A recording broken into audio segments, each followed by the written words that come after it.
Well, my aunt, her name's Karen. She wants me to babysit her children. Well, why? Because it's her birthday week.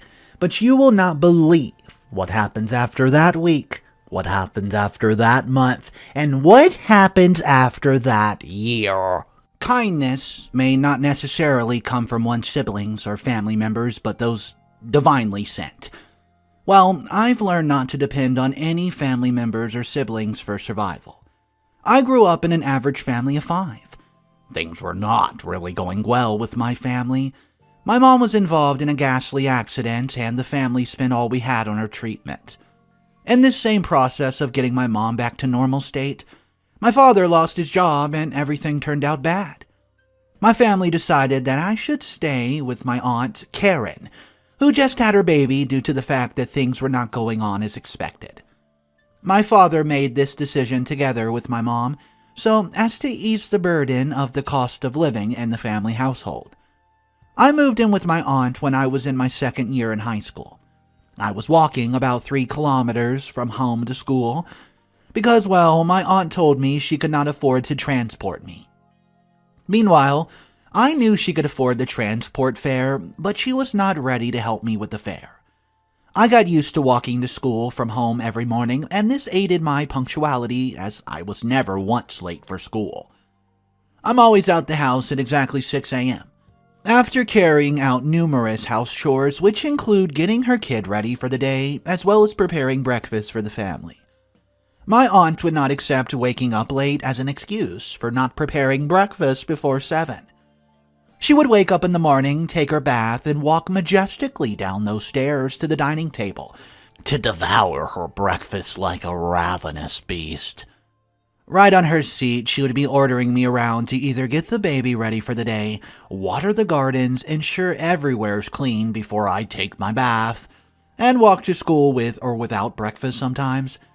This continued for almost 6 months, and I just got used to it. Even though it was unbearable during the first few months, as I was not used to this type of lifestyle, eventually it became a part of me.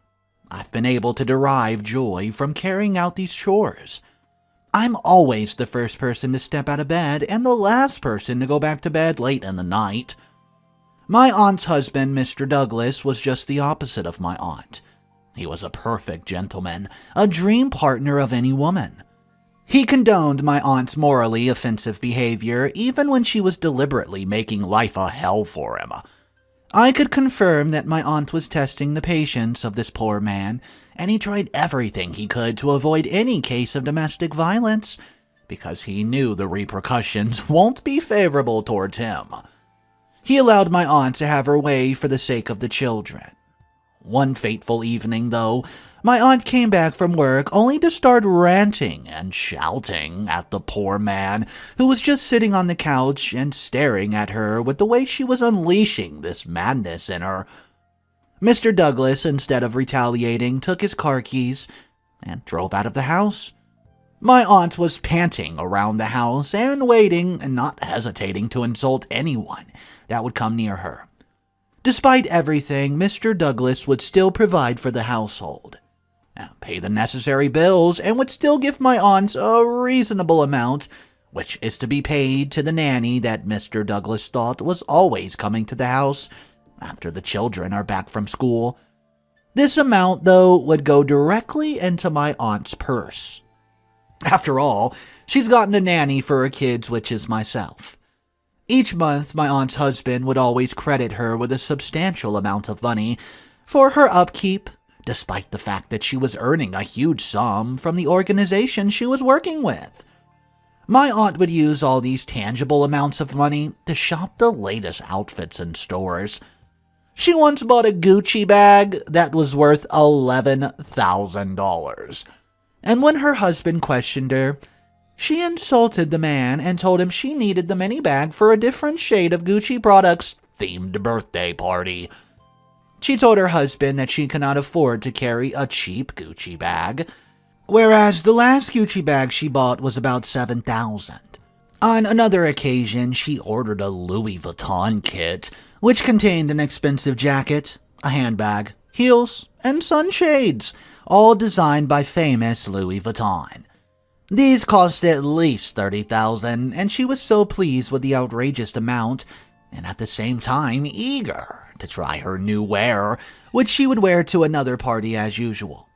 She attended a dinner one Friday evening, and when she came back, soliloquizing about how one of her friends was wearing a designer diner gown that was better than hers, and she promised herself that she would ensure she outsmarts her as soon as they have another party. One thing that won't stop amazing me about the unruly behavior of my aunt is her lackadaisical attitude towards her kids. She does not care if they missed her or craved her presence at all. Most times I ask different questions in my head if she was truly the woman that gave birth to two beautiful girls. The kids on countless occasions would cry their eyes out they want to see their mom, who does not care about their well-being. One thing that gladdens my heart is that their dad's always there to fill the gap, whenever he's not away on his business trips. He would sing for the kids and put them to bed on this night. The cries would not be so much to bear. The kids loved to be lulled to bed with lullabies, and their dad would always meet their demands, even when he's tired from work. Most times, whenever he's extremely tired, I used to help him with singing lullabies for the children, while he would lay beside them to put them to sleep. All these would have happened before my aunt would drive into the compound and would head straight to bed. Most times with her makeup and dresses on, because she'd be too tired from having fun to pull her dress and take a proper bath. There was a fateful day that she came home dead drunk, vomiting everywhere, and I had to take care of the house and ensure that everywhere was clean and sparkling, just the way it used to be before she could wake up the next day. Her husband was highly disappointed in her and tendered an apology on me for her behalf. I did not bother about the situation because I was used to her negative and unruly behavior. I was only praying in my heart that none of the girls should ever take after her, especially her first child, who was her replica. However, one part of me was telling me the kids would take their kind-hearted father. I hoped, at least. I noticed Mr. Douglas was always drifting away from his marriage with my aunt. I knew he was tired of unruly behavior and could not condone them any longer. He started sleeping outside his matrimonial home. He would only stop by to check on the kids and most times spend some time with them. Take them for ice cream, pizza dates, drop them off later in the day. He ensured the kids never lacked anything while he was not around. He would go grocery shopping for the children. They had more than enough, and their mom did not even notice any changes. After all, she was not used to taking care of her own children anyways. As for the absence of her husband, she didn't even notice anything. She thought he had gone for one of his numerous business trips. Each night, the kids would cry and would always tell me to get their dad for them. I would assure them that their dad would be home soon. He's just gone to get the groceries from the store and a pack of cigarettes. I started covering up for their dad by singing lullabies for them and putting them to sleep myself. When my tricks were no longer working out, I decided to inform their father that the kids were not having good sleep because of his absence. He promised to do something about it, and fortunately, he walked in one night to put the kids to bed. He sang lullabies, danced for the kids, and at the end put them to bed after about an hour of singing and dancing. I was glad within me because that was the only day they slept so early. Less than an hour of their dad singing for them, and they fall into sleep. A very sound sleep, mind you. I asked Mr. Douglas if I could lay his bed, but he said no, that he would not be sleeping over. He told me bluntly that he's only came because he did not want the kids to give me trouble because he was not around to put them to sleep. I felt bad because of two things. He did not ask about his wife, my aunt, and because he would not be sleeping over in his own house. He said I should go to bed and ensure the kids and myself are safe. I walked back into the house, sad, and I laid quietly down on my bed. I said silently prayers concerning the situation. I was preparing to sleep when my aunt walked in drunk as usual. I was praying that she would not call one to do anything for her, as I was glad that God heard me. She walked aimlessly into her room and banged the door shut, not caring who was asleep. I slept off just a few minutes after that, and before I could open my eyes and close it, it's already morning. Back to the normal routine. Throughout this phase, I strived so hard to finish high school with good grades. Despite combining strenuous activities and house chores at home with my academics, I maintained my stand as a straight-A student with my head up high. I lost my mom during this period, and a few months later, my father died due to the shock of the death of my mom. Despite everything, I scaled through and got admitted into college. With one of the best colleges, actually. Throughout my first year in college, I ensured that I go home during weekends because of the children. Each time I get home, the kids were always looking dirty and unkempt.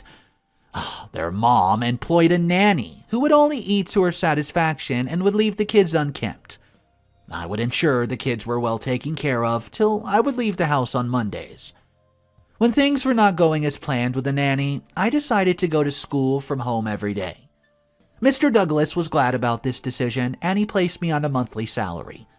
So I was always shuffling home and school without one affecting the other, just like I did in my high school days. I maintained my straight A's. Mr. Douglas was super proud of my performance. Even my aunt doesn't even care about my performance.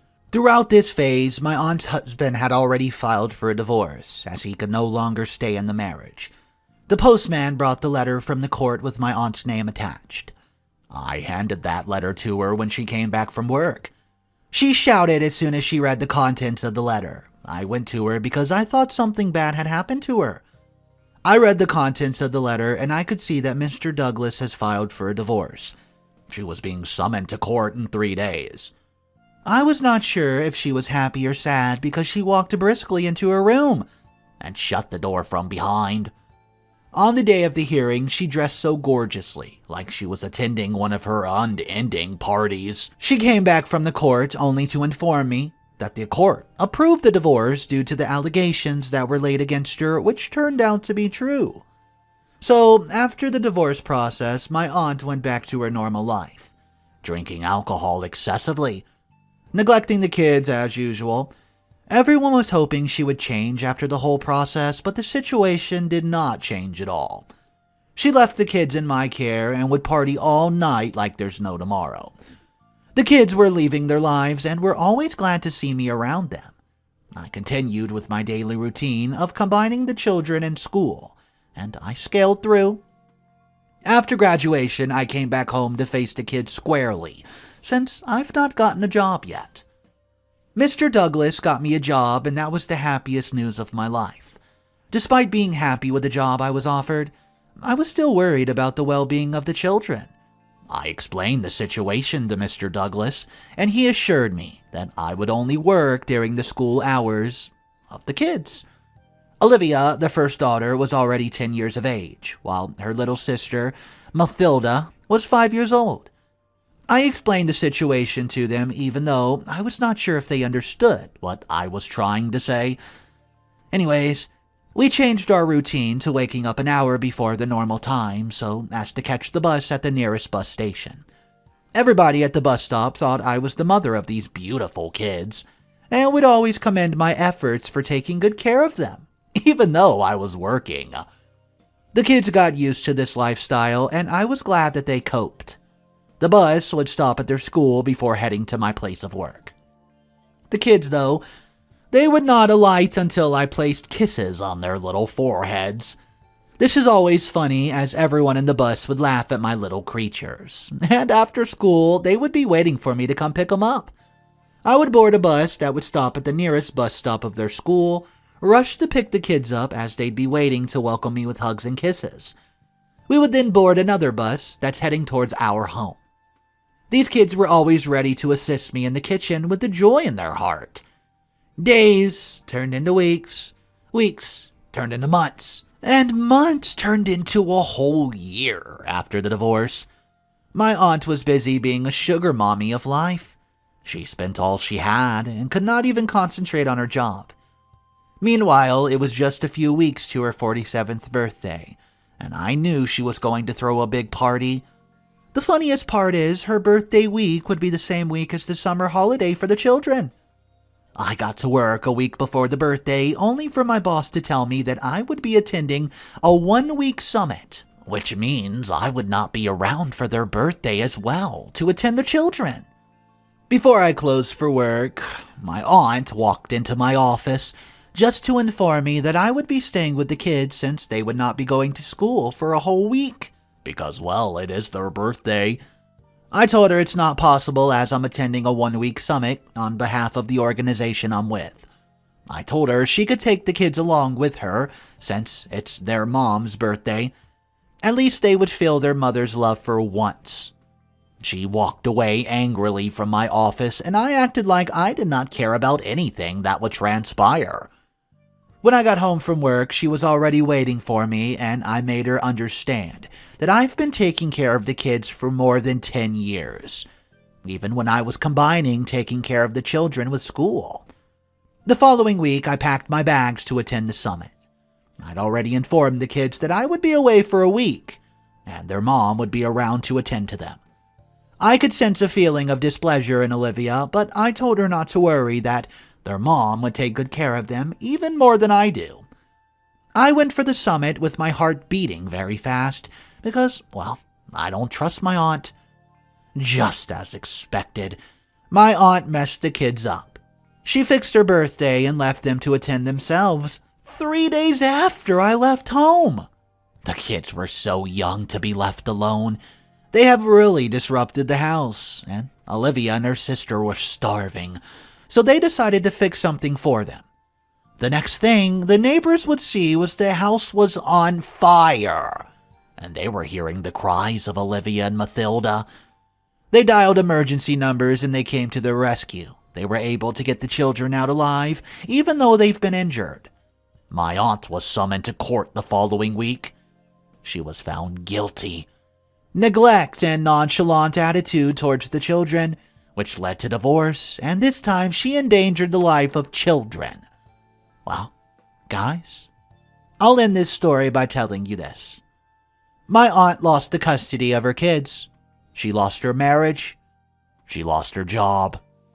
Isn't karma a witch? I mean, it was just reaching a boiling point. I do not know how much more we could have put up with this aunt. How can you leave young kids together in a house just so you can go out and drink with your friends, all because nobody's there to watch them? You have to take responsibility and watch them yourself. Thank goodness the neighbors were home and they were able to call emergency services during the fire. Can you imagine what disaster that would have been without that? Guys, let me know your thoughts on this. How big of a piece of crap is this aunt? Am I being too harsh, or do you think she's just straight up nasty? The next story we're going to look at is an Am I the A-hole? Am I the a-hole for calling my husband unreasonable? For canceling the holiday trip just because me and the kids could not help him in an emergency? Guys, before I read you this story, I'm just going to tell you what the vast majority of the people in the comment section said. They're all saying a-hole. I know. Why would I tell you that before the story? Well, I just want you to remember that as you're listening to this next story, that OP is, in fact, an a-hole. My husband and I have been together for 4 years. I have 2 kids, 17 and 19, and their half-brothers 3 years old.